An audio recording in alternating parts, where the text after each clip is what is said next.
Visually impaired వాళ్ళకి కనపడేలాగా తెలిసేలాగా ఇది కొంచెం ఎలివేటెడ్ ప్రింట్ ఉంటుంది, చేతులతోటి తాకితే తెలుస్తుంది. సో అలా ఎలివేటెడ్ ప్రింట్స్ ఉన్నవి వచ్చేసి 3 ఉంటాయి. 13th ఇక్కడ బ్లీడ్ మార్క్స్ ఉంటాయి. ఈ లైన్స్ విజువల్లీ ఇంపైర్డ్ వాళ్ళు ఇలా పట్టుకున్నా కానీ ఆ స్పర్శతో తెలుస్తుంది ఇది కరెక్ట్ నోట్ అని. వెరాజ్ ఇది ఈ ఫేక్ నోట్లో అది అలా ఉండదు. Sorry. And apart from that ఈ ఎంబ్లమ్ కూడా కొంచెం ఎలివేటెడ్ ప్రింట్ ఉంటుంది, ఉబ్బెత్తుగా ఉంటుంది. ఫేక్ నోట్లో అది అలా ఉండదు. సో ఈ ఫేక్ నోట్లో ఇది చాలా ప్లెయిన్గా ఉంటుంది.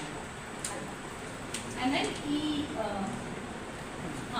ఇప్పుడు బొమ్మ దగ్గర లైట్గా ఇది డైరెక్ట్ మన కంటికి కనపడదు, భారత్ ఇండియా అని రాసి ఉంటుంది. So this is also one of the security feature. ఇది ఫేక్ నోట్లో కనపడదు. Security thread, this is most important. ఇప్పుడు ఈ సెక్యూరిటీ థ్రెడ్ వచ్చేసి గ్రీన్ అండ్ ఒక సైడ్ నుంచి చూస్తే గ్రీన్ కలర్లో ఉంటుంది, కొంచెం నోట్ని టేక్ చేస్తే అది బ్లూ కలర్లో ఉంటుంది.